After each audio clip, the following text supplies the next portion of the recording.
Hi, my name is Julie. I was born into the Christian Science church and religion, and after 40 years, I went my own way. And that brought me back to what I think is a deeper understanding of Mary Baker Eddy's original teachings and a greater love for Mary Baker Eddy. Today is May 24th, 2025.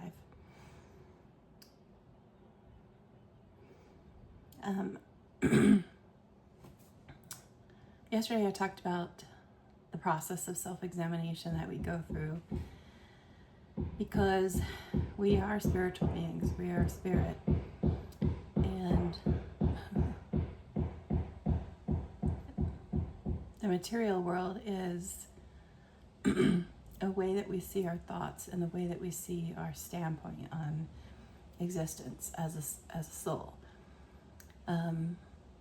It is just like a soul, you looking in a mirror and seeing a man or a woman. They're the ideas of you in a mirrored form, but nothing in that mirror is substantial. You can't touch it and be touching another being. You're not creating another being. The reflection is not another being. And that's what's happening. We see our thoughts, not in matter, because, what we see is not substantial. It's actually going on in consciousness and mind.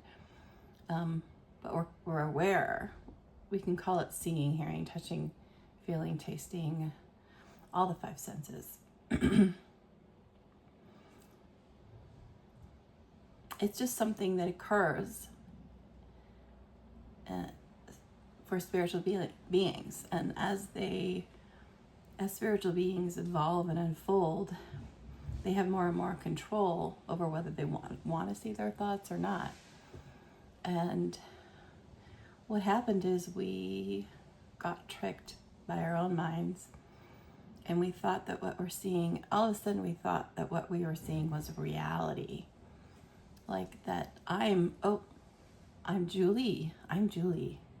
That's me. I'm a female. I live in this country. I have this education. I have to work to make money. I have to take care of a family. Like all these things that we seem to be doing on the human plane or on the material plane. It's some divine event. It's some event really going on in soul. It's some pondering of thoughts, reflecting on ideas. It's what soul does. But we had a momentary, the Course in Miracles calls it a tiny mad idea, that we were that separate being, that we were separate from God, that we were separate from soul, that there were two of us now, a spiritual being and a material being named Julie, a higher self and a lower self, the great I am or the lower I am, on and on and on. The words that the world uses to describe this separation, this belief in separation are many. You only need to understand the concept. The words aren't important. So now that we had this fall, that's what the Adam and Eve allegory is, an allegory trying to explain what happened, that we were tempted by the serpent, or the belief we were tempted to believe. We were tempted by the moral existence to think it was us. And because it's not, it never became true. Like an error, because we believed it doesn't mean it makes it true. You can't just make something true because you believe it. Make anything true you want to. It doesn't. The universe doesn't work like that. There is truth, and there is an alignment with truth and an out of alignment with truth. So this is what we're experiencing, an out of alignment with truth right now. we're experiencing a mass identity crisis. Everyone walking around this planet, for the most part, believes they're suffering from an identity crisis. They are believing they're someone that they're not. They're believing they're the matter being. Mrs. Eddy calls it a state of mesmerism. It's the mesmerized self. You can call it mortal mind. You can call it the human ego, human egotism, the little I. But it's a state of mesmerism. And the reason we can't just quickly snap back and wake up is because we have found comfort in this. We have found something in this, maybe not comfort, but we've settled in. We've settled in so much that the awakening has to be slow. It has to be little by little, bit by bit. It's almost like, that story of Caspar Hauser in Science and Health, where he was raised as a kid. He was raised in a dungeon because apparently I think he was born to a mother who was in a dungeon, and so he was born into a dungeon and lived all his life there in the dark, deep dark dungeon, eating only scraps of bread, I think is something like that. And when people found him, they were like, oh my gosh, let's save this poor boy. And they brought him out into the light, and it was excruciating for him. And they brought him into a home, and they taught him how to bathe, and they gave him proper food, and all the things that we're so normally used to, at least to some extent, and different ways of expressing that. But the story goes that it was so painful for him, that whole existence, that all he wanted to do was to go back to his dungeon, and that's where he would be happiness. Happiness for him was there.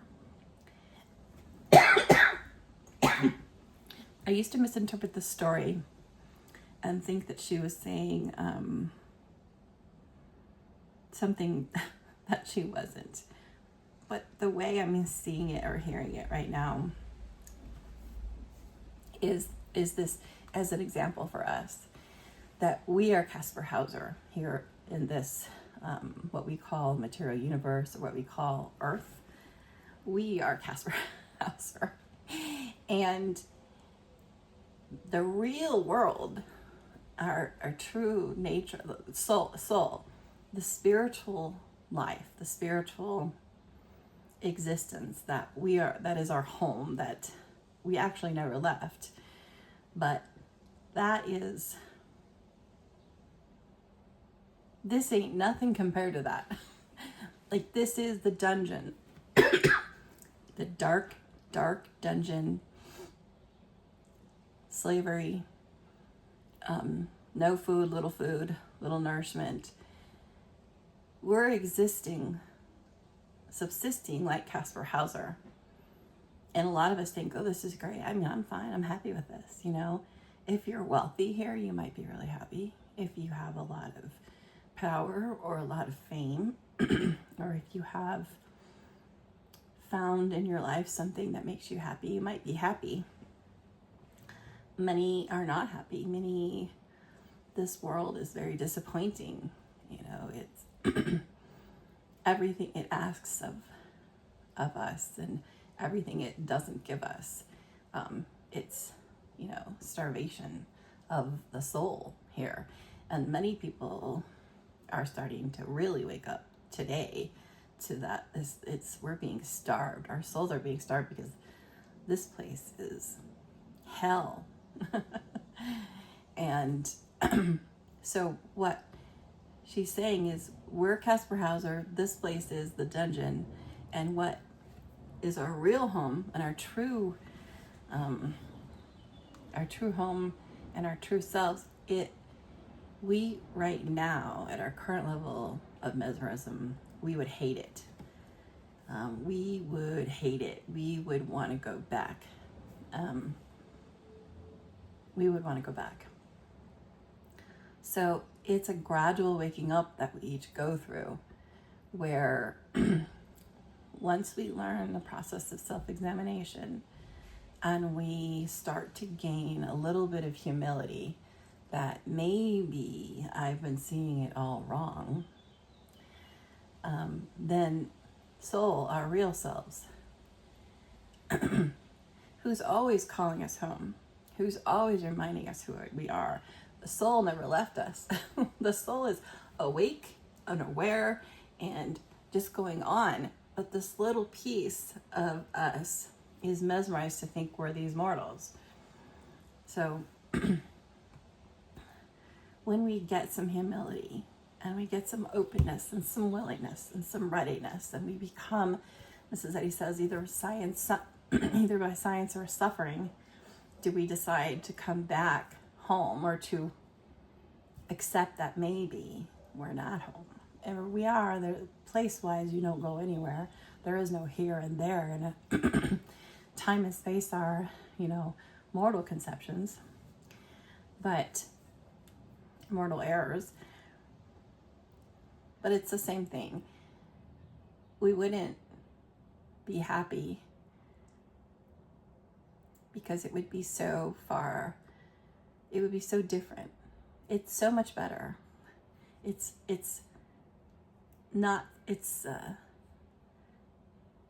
We are enslaved here and there's no slavery there. We are limited here and there's no limitations there. There's no limitations on intelligence.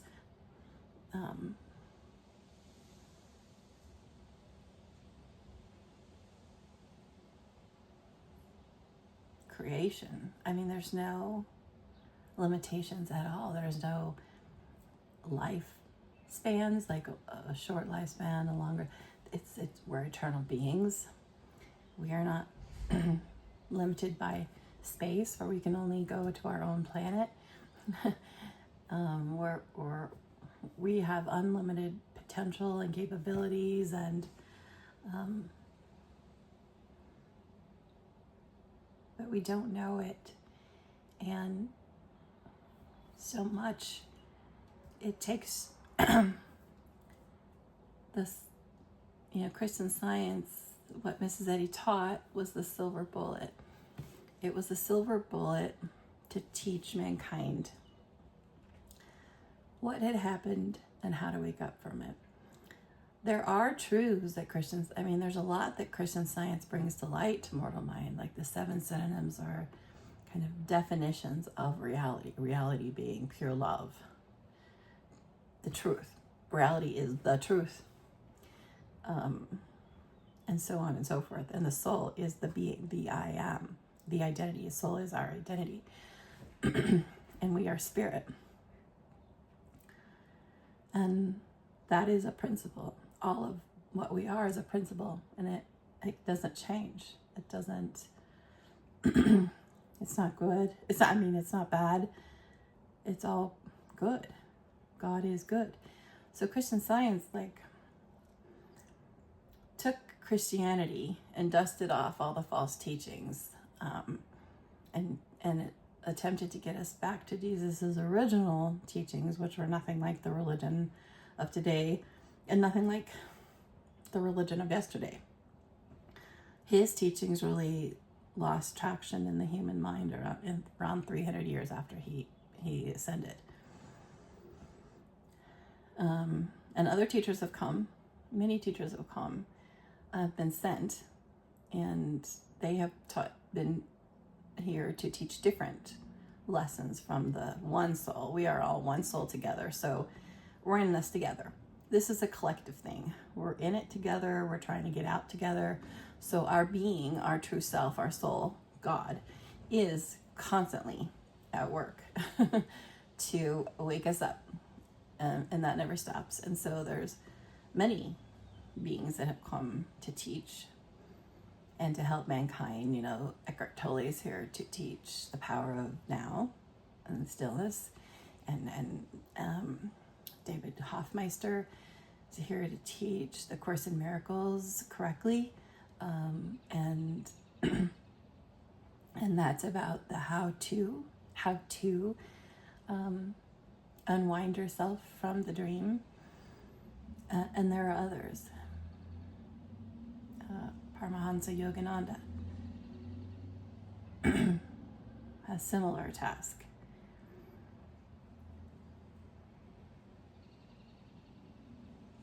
I mean, Ram Dass definitely was here. Wayne Dyer. They each had reasons to be here and reasons to teach.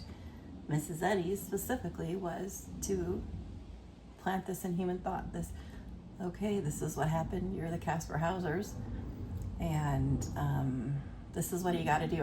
What do you got to do to get out now that you're mesmerized? She knew. She found out. She found out the hard way, like all of us. Like when she figured all this out and had her moment, her falling on ice moment, and then the healing, and she was like, oh, yeah, I get it. Okay, woohoo! This is awesome. And she told people, and she just expected everybody to be like, oh, is that why everything's messed up? Oh, so we're not going to hell. So God's not like, this judge in the sky and like making us try and be perfect, and we're not, because we're sinners. Like, she thought everyone would just be like, oh, thank God, But as we know, no truth comes to mortals that easily.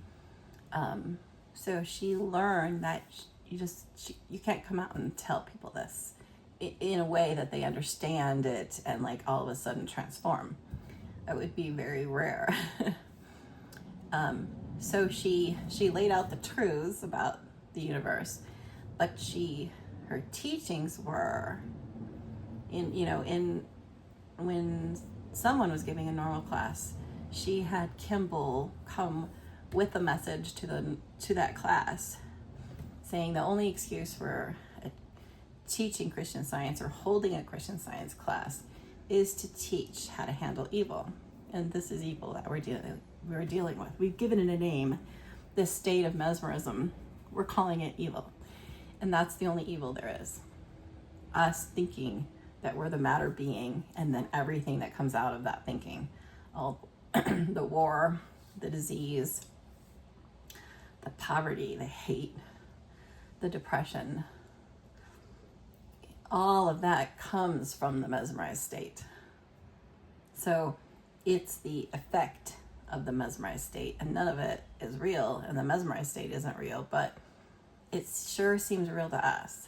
And just like someone being hypnotized, if they're being hypnotized by a hypnotist, you can't go and shake them up, wake them up, and you can't slap them, and you can't like give them a long lecture about who they really are.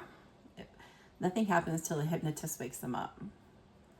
And we, are the hypnotists, so nothing happens until we come to a point where we want to wake up.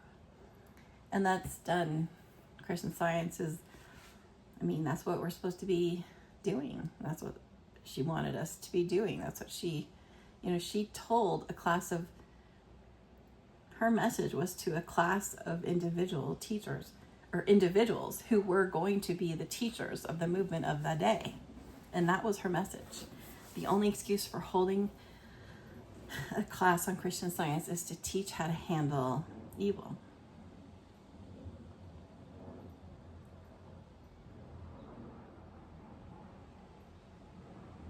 So yeah, there's a lot of good stuff about it. There's the 30% of Christian Science, which is the understanding of good.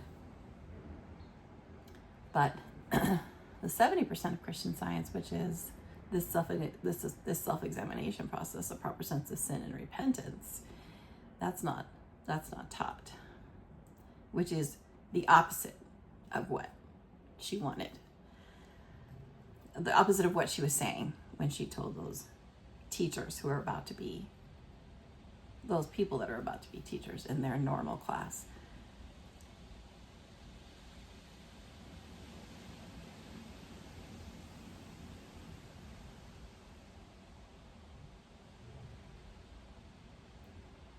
yesterday we were talking about what my friend had given me about the onion layers, about, you know, self-examination is a process of learning to become humble, opening up your thoughts to the divine mind, to soul, to God, and asking to be shown where you're stuck, believing that you are the mortal and not the immortal, the body and not the soul, the human, the ego, small ego, the little I. Just ask and then wait for it to be shown to you through anything in your life. God uses everything in our lives to show us. Other people, movies, video games, walking down the street, leading us to certain jobs, leading us away from certain jobs, leading us to certain relationships, leading us away from certain relationships, leading us to just, to a book, and instead of leading us to read the whole book, leading us to just open it, and we're shown, whoa, and we open it right to what we're supposed to see. That happens all the time with me, with prose works, and science and health, and the Bible, and any book, really. I've learned to trust that whatever needs to get to me will get to me in a way that I can understand. And then once we do have this uncovered, when Divine Mind uncovers it, it breaks the chains that we have to that belief as it's being uncovered.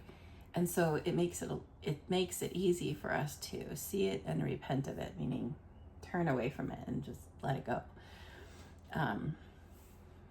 When we uncover error and thought, like if we're judging someone or we're criticizing someone, or we think that someone should be this way or that way, or we think ourselves should be this way or that way, or we come up with a list of all our faults because we think that the faults are gonna be our problem. That's human reasoning, human thinking. And when those are uncovered, they are not, they're uncovered and they make us feel worse, and they make us dig in worse, and they may make us chuck the whole thing. So that is not the way to go about it. And it's a trusting, like you learn to trust and to really not have any concept of what it is. What is it that what are of these legion? Because I remember asking when I started doing this, and the errors, I would be confronting these errors and they would be coming up, and it was like I had the, wrestling moments, the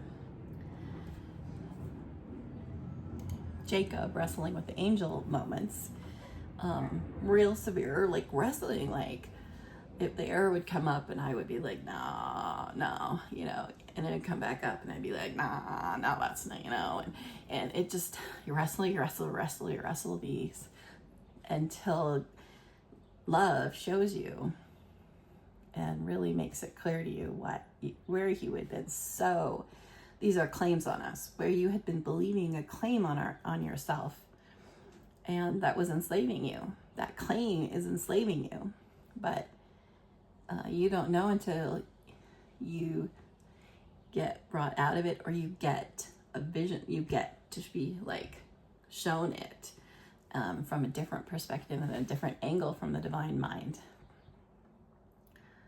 And I remember asking, oh my gosh, it's just like so much.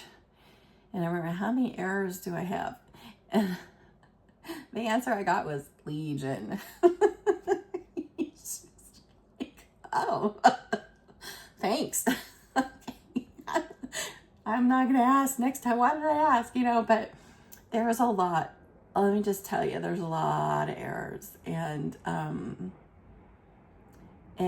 the freedom that comes over time from all these errors being uncovered and you being able to see them because they were hidden before. And all of a sudden, oh my God, I was in chains. I was enslaved to this belief that I had picked it up in childhood, or I had picked it up from this experience or that experience, or I just seemed to have always felt that way.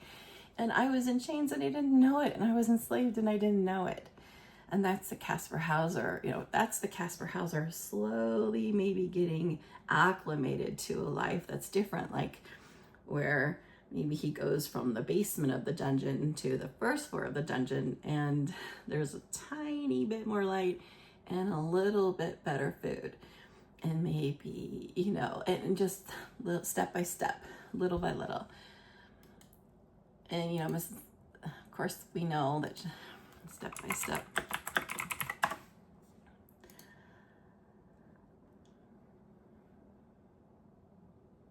Step by step will those who trust him find that God is our refuge and strength, a very present help in trouble. Step by step, step by step, step by step.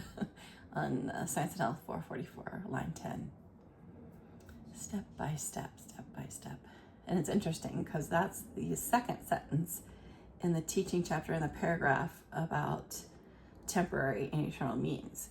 She says, if Christian scientists ever fail to receive aid from other scientists, their brethren upon whom they may call, God will still guide them into the right use of temporary and eternal means. Step by step will those who trust him find that God is our refuge and strength, a very present help in trouble. Along the way up the road, Caspar Hauser, as he's coming out of the dungeon, he's going to be given things that maybe he'd be given a dark nightlight, a nightlight that's kind of a glowing blue or something that is only slightly different from the dark, or glowing slight white, or a tiny little light or something. Little step by step, because too much is not at a time. We've already know what happens to Caspar Hauser. And it's the same with us. So temporary means are provided to us just like they would be provided to Caspar Hauser, instead of just the sunlight. Here's the sunlight. You're good to go. We need these little temporary aids as we are going through this, and there's no reason why not. It's what love provides to us. Love is taking us through this journey, and just like any parent who only wants what's best for their child, like a true love, it's going to be a very slow ascent with lots of love and lots of comforts that you might need to just keep you going along the path. A loving parent is just not rip the bottom out of the whole thing and let you fall and think you're gonna just die. And maybe, a loving parent's not gonna do that.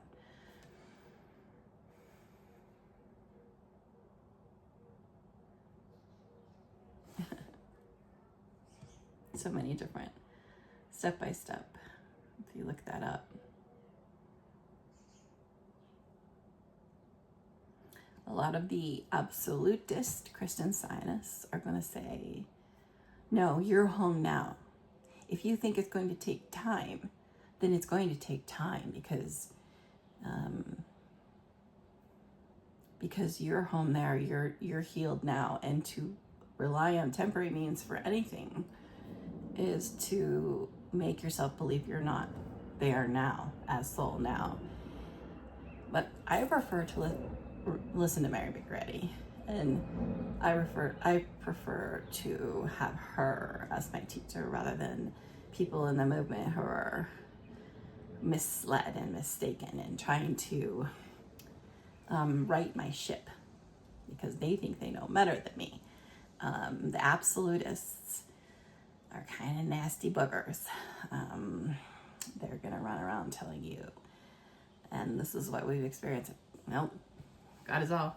God is love. Your perfect child. They're the ones denying us of any help. They're my teacher who said that there really is no temporary means. The only temporary means is treatment by argument.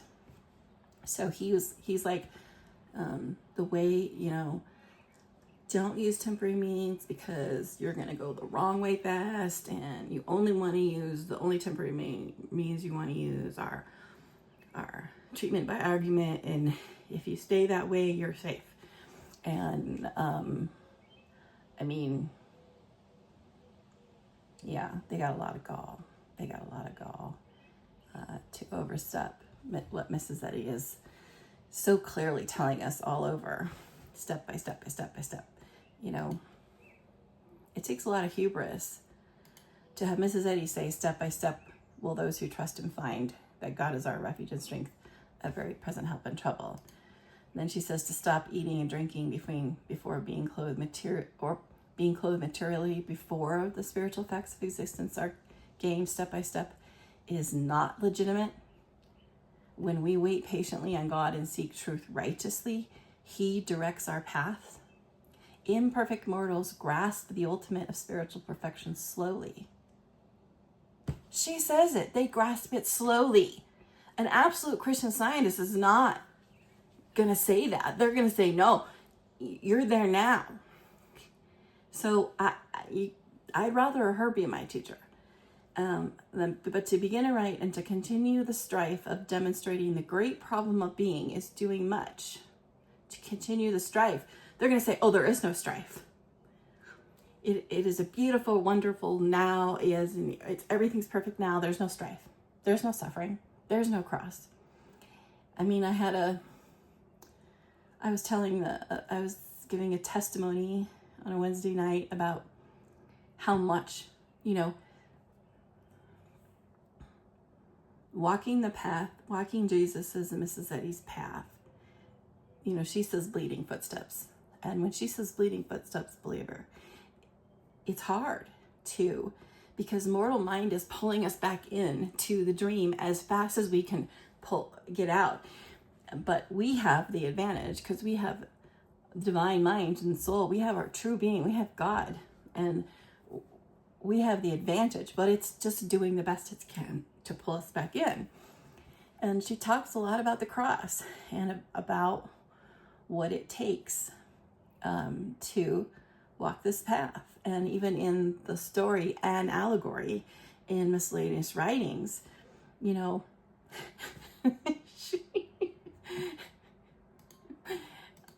I love that it's like at the very end, not at the very end of the story, but as the Christ comes and beings start to follow the Christ out of the material dream. I love this because it describes me. She says the journey commences. The encumbered travelers halt and disagree. They stoutly belay those who, having less baggage, ascend faster than themselves, and betimes burden them with their own. Despairing of gaining the summit, loaded as they are, they conclude to stop and lay down a few of the heavy weights, but only to take them up again, more and more than ever determined not to part with their baggage. All this time, the stranger is pointing the way, showing them their folly, rebuking their pride, consoling their afflictions, and helping them on, saying, "He that loses his life for my sake shall find it." Obstinately holding themselves back and sore-footed, they fall behind and lose sight of their guide. When stumbling and grumbling and fighting each other, they plunge headlong over the jagged rocks. I mean, this is me. Then he who has no baggage goes back and kindly binds up their wounds, wipes away the stains, and would help them. But suddenly the stranger shouts, "Let them alone. They must learn from the things they suffer. Make thine own way.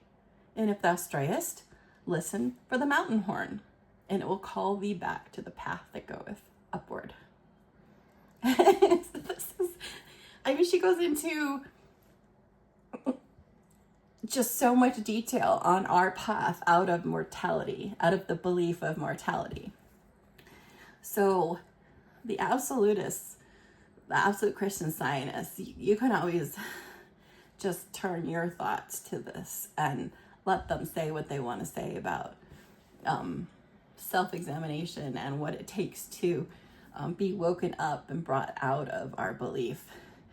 But it does take work, and it does take effort, and it's not easy. And I was talking about that in in a Wednesday as testimony meeting about the cross, because she talks a lot about the cross. This is really what we're doing, is we're taking up the cross, right?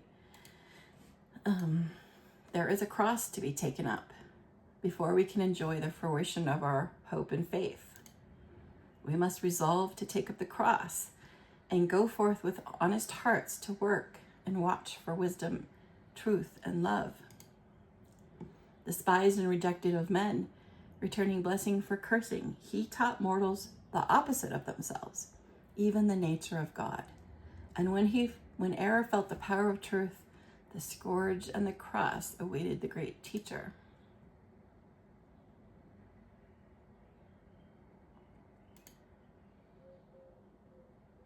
If all who seek his commemoration through material symbols will take up the cross, heal the sick, cast out evils, and preach Christ or truth to the poor, the receptive thought, they will bring in the millennium.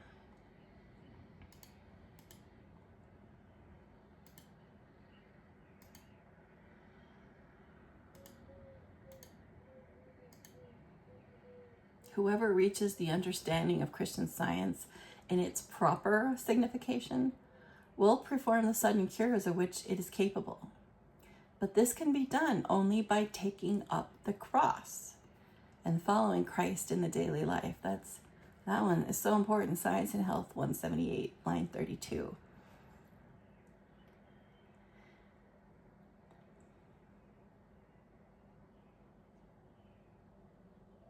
Whoever reaches the understanding of Christian Science in its proper signification, not just in the church's signification or the religion's, but the proper, what Mrs. Eddy intended for us to understand, they will perform the sudden cures of which it is capable. Of course. But this can be done only by taking up the cross and following Christ in the daily life. So this practitioner got up and gave a whole thing about how there is no cross in Christian Science right after my testimony. So, I mean, they're everywhere. They're out there. This one was a practitioner who wasn't even journalisted. He just, I mean, and there's people in and out, and that doesn't tell you anything, whether they're journalisted or not. But when they start talking, that's what tells you everything. So here we are along the path of self-examination, and we're praying every day for humility, because the human ego does just not want this, and it really doesn't believe anything's wrong with them. We have a hard time believing that we've accepted beliefs. It's a lot easier to believe other people have, but us, it's like, because it's so close to us, it's our own world. It's our own little world view, and the divine mind is breaking in on that little world view, and the only way it can break through and get to us is through humility. So we're going along, and we're praying for humility every day and asking to be shown, these claims of error on us, and to expose them for us in a way that we can understand, which will allow us to repent, turn the other way, and be back one step closer, or these are ascension steps. Each one of these uncoverings is like an ascension. It's a healing. It is true healing. It is the only true healing. The only true healing. Not the only healing way to heal, but the only true healing. So yesterday we talked about, the layers of the onion layers of in the first layer of onions, which that's where we concentrate on the first onion layer, which is opinions, values, morals, prejudices, likes and dislikes, all of the stuff, the human stuff, and we're asking to have those laid bare. We continue this work for the rest of our lives. There's not a day that we don't do self-examination. It just becomes so natural. It is the natural state of being in this world that is, true healing at all times. A true state of home is when you're just in a state of willingness, openness, and humility, and allowing the errors that have claimed you to come to the surface, and then being like rejoicing that what it was, and I can't believe I was believing that. Within this process, where my friend shared with me some particularly difficult clusters of repentance, that's what he called it, and I think these are particularly difficult clusters of repentance if you grew up in the church, or if you spent a lot of time in the church, and you could look, actually everyone is going to deal with them, but our particular, everyone is wound into the dream differently. But Christian Scientists, we're going to have some things in common, how we got wound in. So idolatry is the first one, a particularly difficult cluster of repentance, meaning it's an error it might be particularly difficult for you to, for Christian Scientists, let's say, to believe that it's an error. But idolatry, human trusts, and who is that person that we are idolizing? Mary Baker Eddy. She was the first revelator of this truth, and she saw herself as a servant. She's learning and growing at this moment, just like we're learning and growing. She's just moved on and doing it in different ways. I mean, she has new and different experiences, but she is still learning and growing. She's not, and Jesus either, but she's just a spiritual being. We're all equal. All spiritual beings are equal, and we're all one. She's our sister. She is our family member. She is part of the family, and she just had a role that was unique. She had and that's what it is. That's all it is. And in the preface,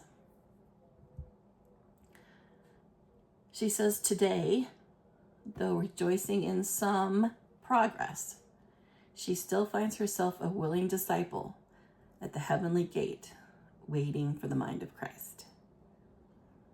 She's a way shower. She's definitely walking the path and showing us the way so that we can follow. But she's not, we idolize her, man. I idolized her. Human trust, I looked to the human Mary Baker Eddy, like, she keeps such a tidy house, and that's what we're supposed to do. And she's so perfect. Everything she does is perfect. Everything she's, perfect. And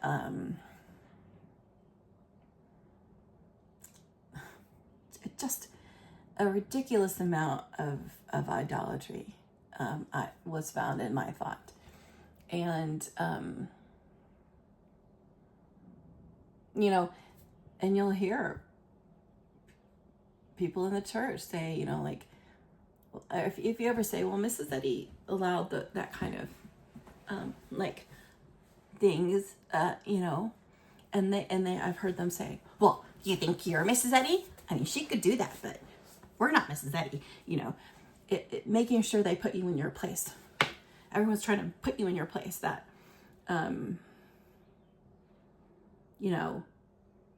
Mrs. Eddy could make compromises, or she could, if someone wanted to do something that was like in the manual, she could do it, but we can't, because that was her. We're not her. Well, I agree. She is the one that came to bring this to us, but it doesn't make her someone to be idolized and someone to be, she said, follow follow me, follow as long as I follow the Christ, so long as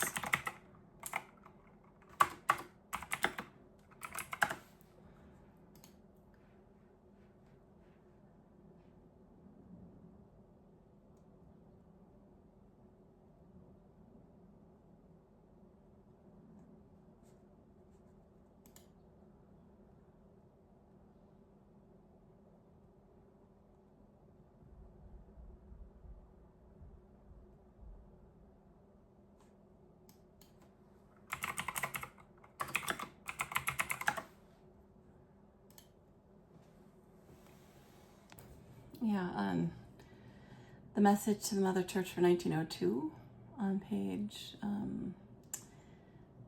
4.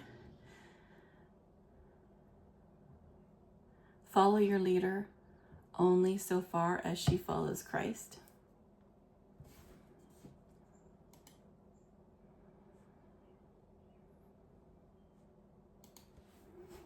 So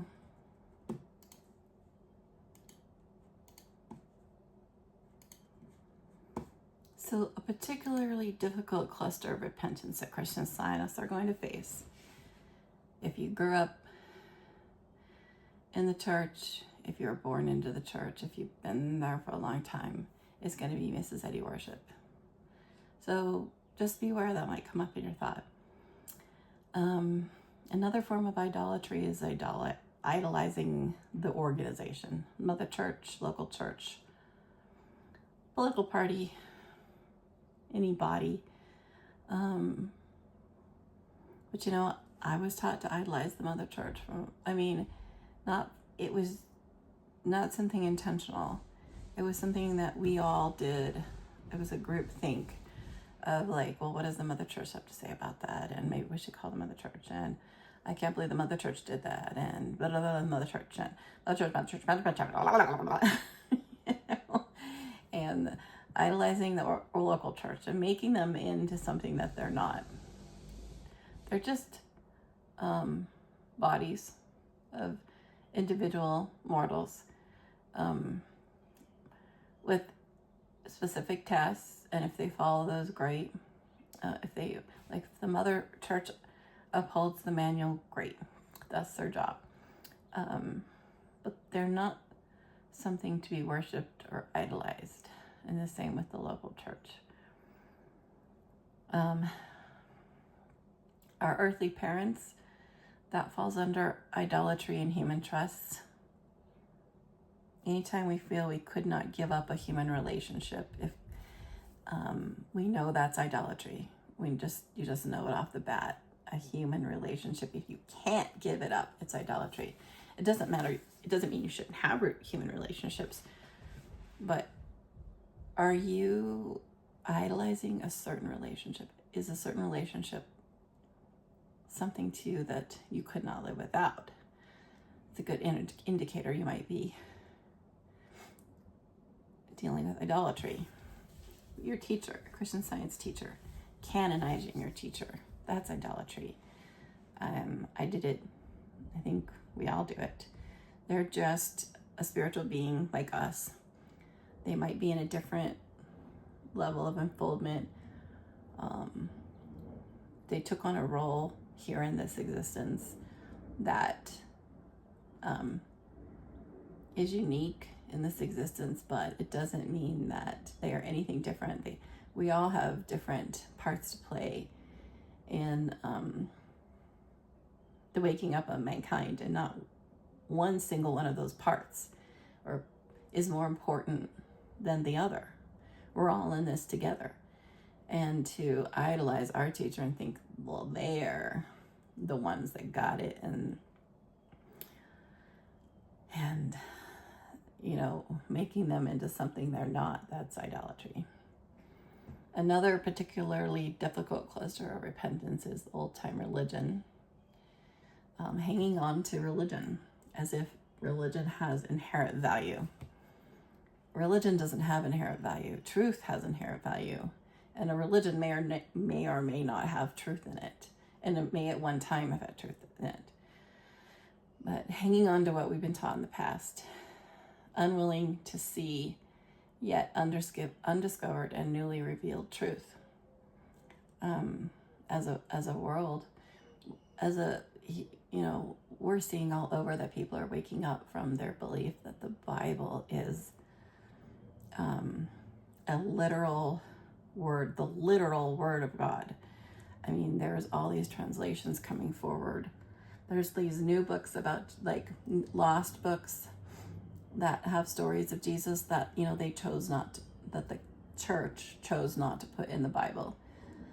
The church is the one that put the Bible together and translated it from the different languages, and they chose what went in it. They chose what went in it and what didn't. A bunch of mortals chose what went in it and what didn't. And all of that is coming to the surface now as to where the mistranslations were, and really when Jesus, the misconception that we got that Jesus is God, he wasn't saying that. He was saying, God is my I am, God is your I am. We are one with God. You're no different than me. I'm just a spiritual being like you, and it was my role to come here and teach you this stuff. So there are people all over the world waking up to this now. But in our thought, we might be hanging on to old-time religion in Christian Science and in any, because religion is not truth. You cannot sit and say that the definition of religion is truth, because that's not true. So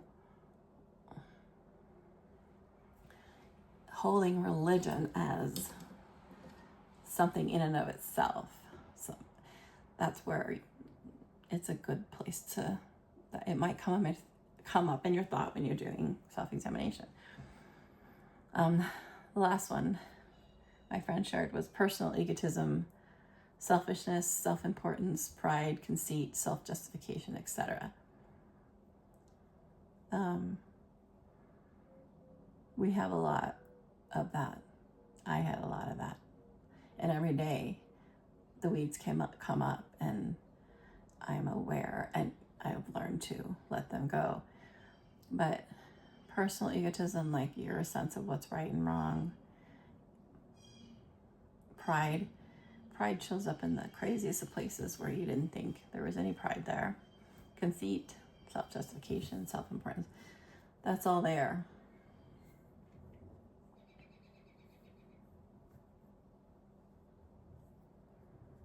It's all about the little I feeling good about itself, like feeling like I am pretty darn cool. But the little I is the false self.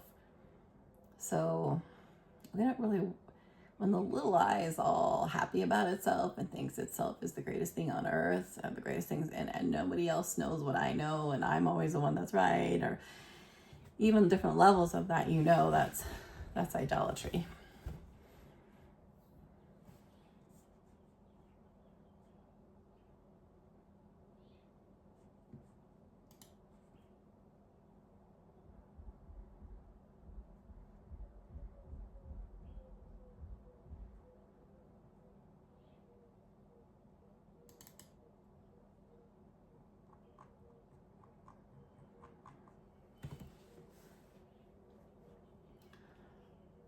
I hesitate to share things that have come up during my self-examination, only because I know at the time that it came up for me, I believed it so much that if you would have said that's wrong to me, like right before that came up, I would have been like, you're messed up, you're wrong, and I don't want to listen to you anymore.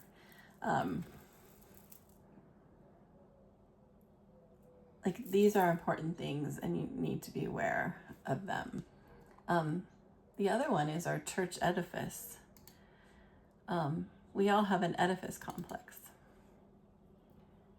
I think most of us do anyways. Like, when I went back to the church, I'll give you some examples. Like, and know that if you're not there where you think this is wrong or whatever, that's fine. You know, this is a step by step, and you don't know where you're going to be led and what's going to be the outcome. And so let divine mind lead that, and don't worry about it. But like when I went back to the church after I took class, when I took class, you know, I had gone through years of suffering, and I knew I wanted to get back into Christian Science because like I knew there was something to it that I had never found, but my gut told me, it's not my gut, you know, it's not my gut, but it was like my gut telling me there's something to it, you just gotta figure it out. And so when I started thinking about that, I was led to take class. And in our class, our teacher said, you know, to be glad to serve in churches, because the disciples got a whole basket to themselves. Meaning,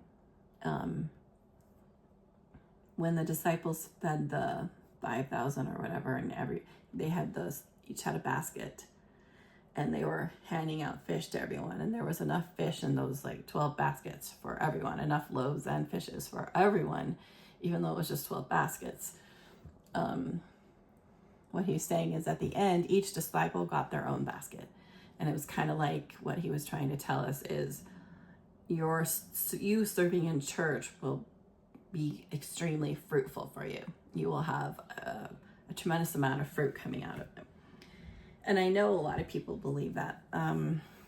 Like when I talked to the woman that when I resigned from being a practitioner, I did get a phone call, and I said, well, I'm leaving the church too, not just being I'm leaving it all. And she said, well, how will you grow? Like, how will you grow if you're not going to church? Like, and not having the experiences that you get at church. Like, and she was right. When you're at church, oh my gosh, I would say, I don't know if it's any religion or whatever, but there is a lot of experiences that make you really wonder what the heck you're doing in life. And yeah, a lot of that stuff, it pushes you. It's like the pressing of the coal that makes the diamond. It does do that. And it definitely did it for me. Like, it definitely made me realize, okay, yeah, none of these people get it. I was looking for the truth. I know there's a truth to this. And here I've found a group of people that, whoa, I think some of them are looking for it too, but I think others of it are not. And so when I first went back, I just went whole hog. I was like, okay, my teacher said, serve in the churches and you'll get a full basket. And so I did. I joined. I got on all the committees. I did everything that I could. I think I was there for around 3 years total. I was on like every committee. I was on the board. I served as a first reader until I was led to resign. I was music committee, grounds committee, counting committee, Sunday school, taught Sunday school,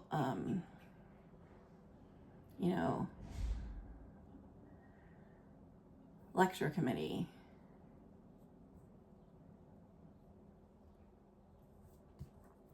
I think the only thing I didn't do was the children's room. I think I only maybe subbed once, but I didn't do the children's room. So I did all that. And it's true that in that time I was really awakened from a lot of false, understanding and a lot of beliefs that had claimed me and I was allowing in.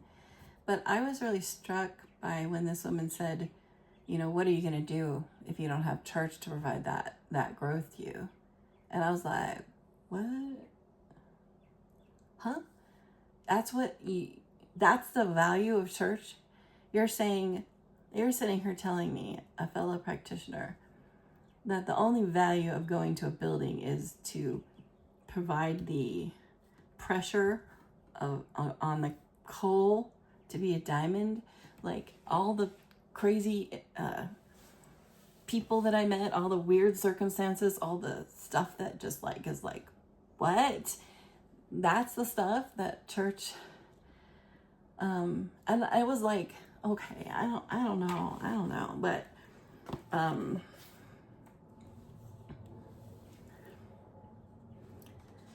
in Mrs. Eddy's first Science and Health, her first version, when she didn't hold back and she just spilled the beans, and then later she found out, well, mortal mind's not ready for the beans, the meat, so I gotta go out of the word. She said on page 166, the mistake the disciples of Jesus made to found religious organizations and church rites, if indeed they did this, was one the master did not make.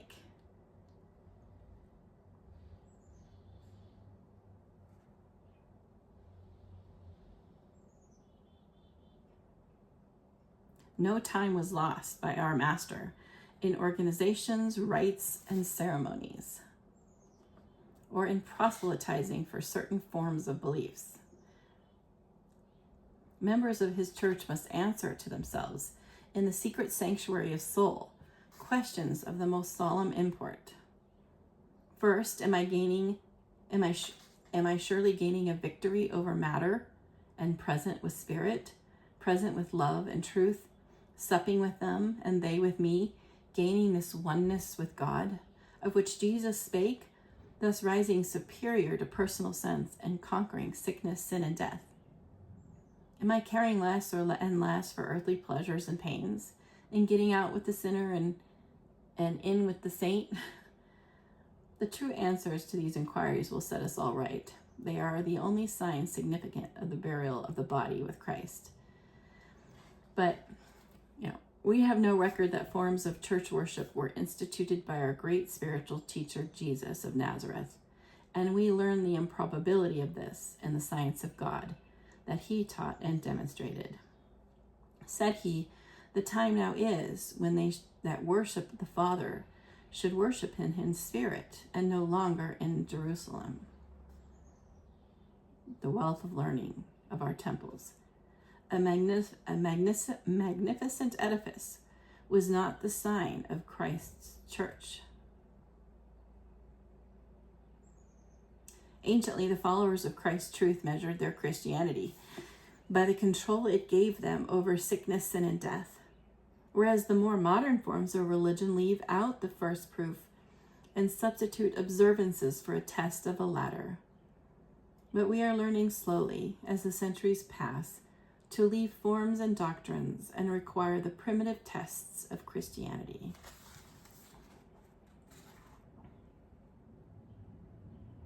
Her job was one of her roles, and it went along with everything, was to provide a course correction to Christians back to Jesus's original teachings. And in the first edition, you can really see what she thought of church. And I love reading the first edition because we have gotten so used to the language of the other editions that to go back to when she originally just blurted it all out. It is her. It's come from her, but it's different language. And because I needed it so bad, because the language had become to me like a lullaby or something that put me to sleep, but it didn't have power and effect behind it because the words were just words, because I had born into it. I'd read it every day or almost every day. And I thought I knew what it meant, and I'd mesmerize myself into thinking I knew what it meant. And so having a first edition of Science and Health and being able to read that, it made me really love this woman who just blurted out all this stuff. And then found out later, well, I'm going to have to kind of hide it a little bit because mortal mind's getting really upset. And it's not going to accept the teachings, it's going to totally derail what needs to be, this leaven that needs to occur if I don't do it this way. And it's interesting, this is the book that her early followers had, and in it, it's very clear she does not put any value in mortal church. But look what they did. They wanted a mortal church. And so she had to provide something to them that would fit the bill, but not go overboard. Not because it was for their own growth. If they went from one religion to another, they went from Christianity to Christian Science and one church to another, what does it do for them? One of the whole points of it is that of Jesus's teachings, it was an individual experience, individual relationship to God, and an individual path of enlightenment. And church is a brotherhood. It is, I think the true sense of it is a brotherhood.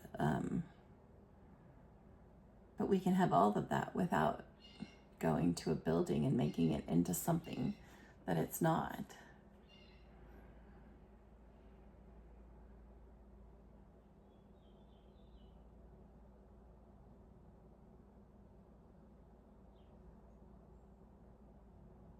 I guess the Plainfield Church is coming to my thought. So I'll just say the Plainfield Church, if you think they ascended to a higher level of Christian Science, because they opened their own church that would be free of Mother Church rules, then you have to question, did they go to a higher state, or did they just move sideways? And when you look at their teachings, and when you look at, the two people running it, I don't think they got this. I think they did it for other reasons I don't quite understand. And why didn't they just graduate from church?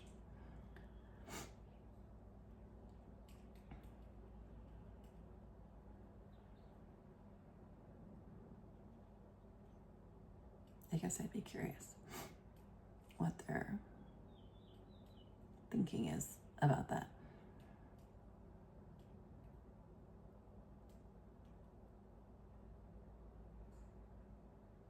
Because I know that, well, in that short period where I was all into church, I think it was only 3, but maybe it was more. I'll have to look back. But in that short period where it was like a whole bunch of stuff was uncovered to me,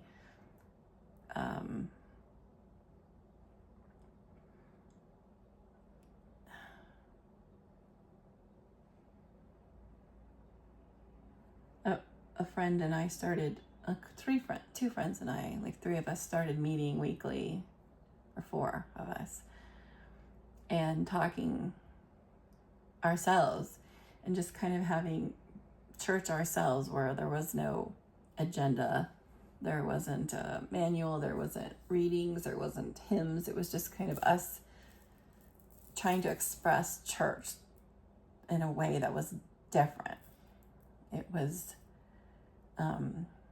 no rules, mortal rules, no mortal governance, and just allowing the time together, the camaraderie, the inspiration to flow to each one of us as we talked. And for a time, that, seemed good. And we did that for a time. But then it came to us that, the camaraderie was great, but that this needed to be an individual. Christian Science needed to be an individual thing, where we're individually, us and God,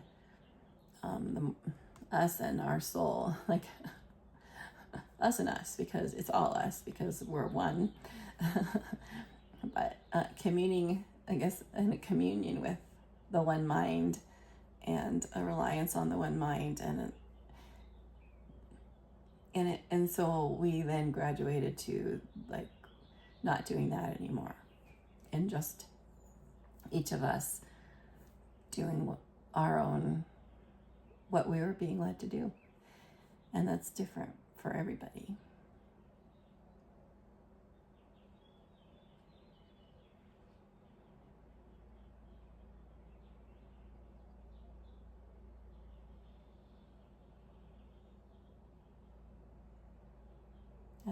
The new birth is coming to my thought. So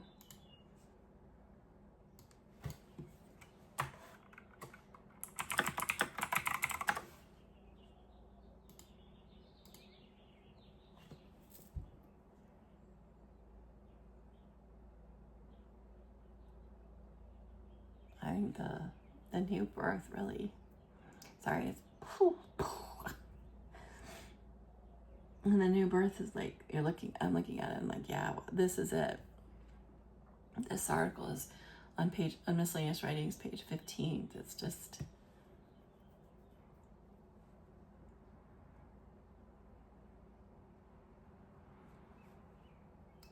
St. Paul speaks of the new birth as waiting for the adoption, to wit, the redemption of our body. The great Nazarene prophet said, "Blessed are the pure in heart, for they shall see God." Nothing aside from the spiritualization, yea, the highest Christianization of thought and desire, can give the true perception of God and divine science that results in health, happiness, and holiness.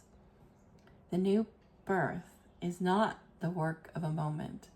It begins with moments and goes on with years, moments of surrender to God, of childlike trust and joyful adoption of good, moments of self-abnegation, self-consecration, heaven-born hope, and spiritual love. Time may commence, but it cannot complete the new birth. Eternity does this.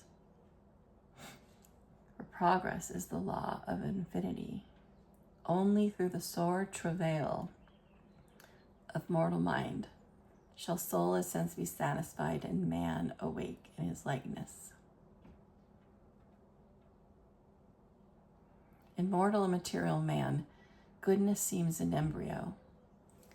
By suffering for sin and the gradual fading out of the mortal and material sense of man, thought is developed into an infant Christianity. And feeding at first on the milk of the word, it drinks in the sweet revealings of a new and more spiritual life and love. These nourish the hungry hope, satisfy more the cravings for immortality, and so comfort, cheer, and bless one that he saith, "In mine infancy this is enough to come down to earth," of heaven to come down to earth. I mean, man, is this a beautiful article. I mean, and it really describes what we've been talking about today. It is like just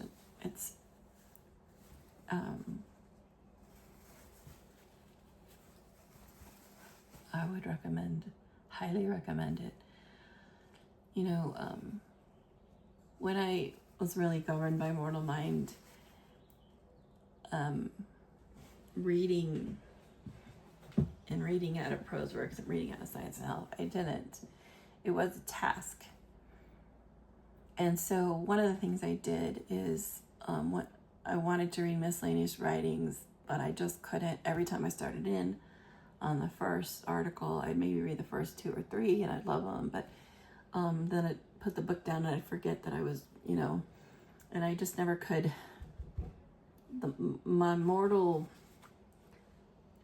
The limitations of my thought just wouldn't let me, it would saw the book as so big, and there's no way I'm going to get through it. So what I did is I read the articles, because Miscellaneous Writings is just her articles right out of the Journal and the Sentinel of her time period. So if you have a subscription to what is it,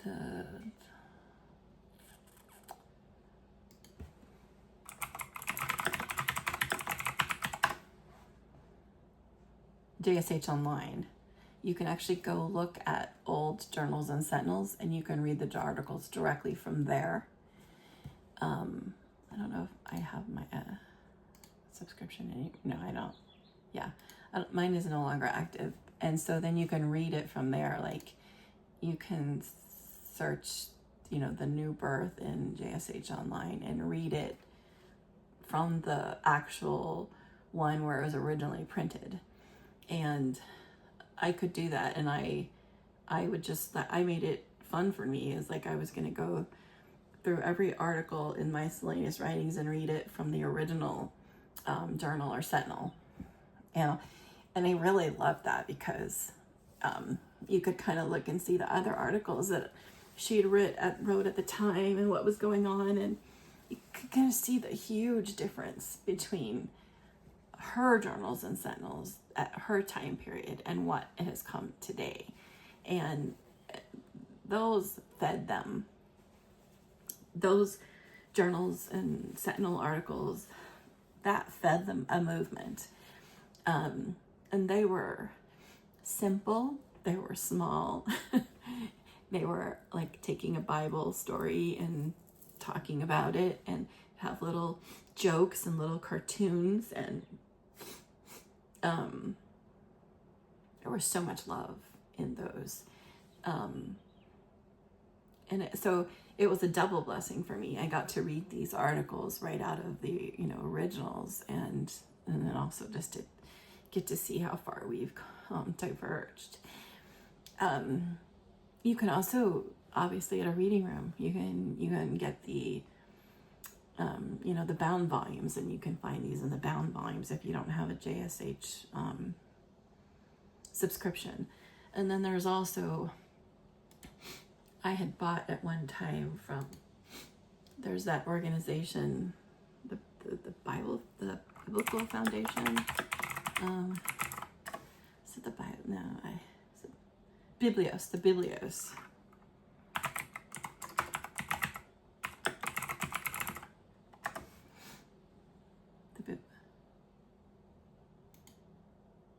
Yeah.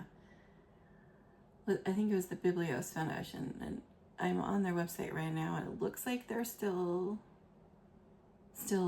like, I don't know how it's changed or anything, but I had bought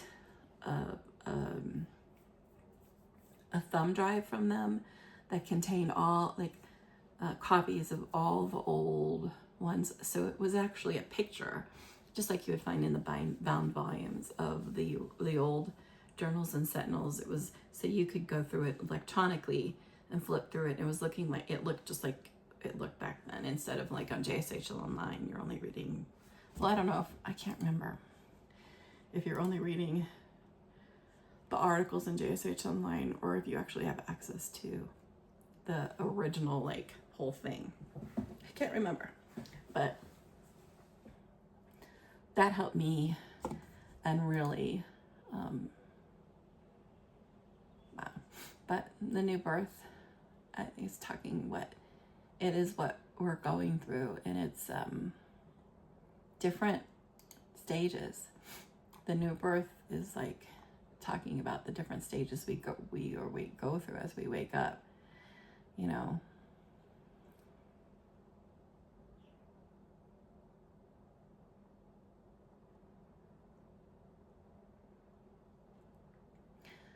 She says a material or human birth is the appearing of a mortal, not the immortal man.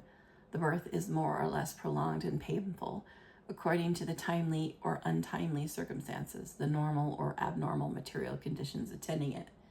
With the spiritual birth, man's primitive, sinless, spiritual existence dawns on human thought.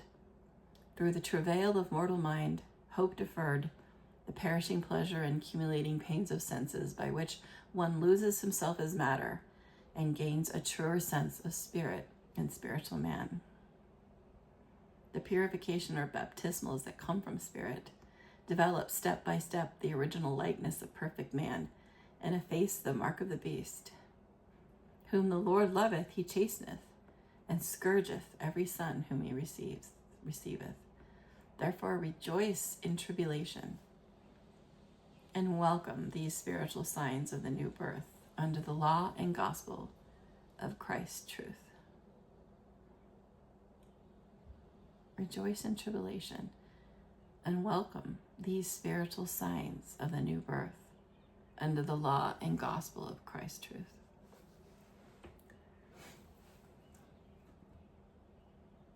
Whatever you're going through, whatever tribulations you're going through, welcome them as spiritual signs of the new birth. Welcome them as something that's disrupting you and giving you some heads up that life and matter isn't where it's at and that you've been believing it. If not for these experiences, these tribulations of, illnesses, life-threatening illnesses, family disturbances, just having everything in your world being brought down to the ground and wondering what the heck's going on. Without these, there would be nothing to wake us up out of the dream, and we just continue on dreaming, continue on believing that we're the chicken. We continue the hypnotist show,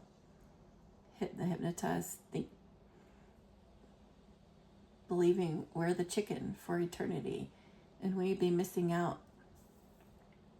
on our birthright. So rejoice in tribulation and know that the way out of it, she spells out for us.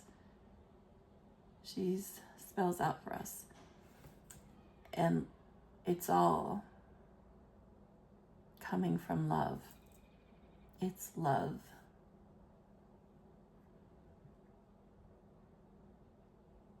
Making sure that we don't stay comfortable in matter, in a material selfhood, in a false identity.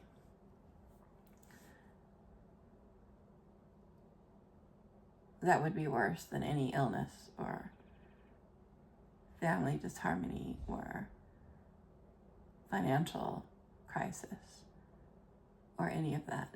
That would be the worst. The worst thing that could ever happen if divine love wasn't constantly working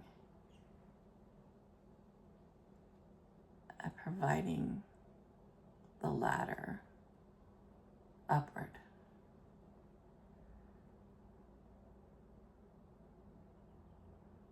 Good thing that's not happening and never will.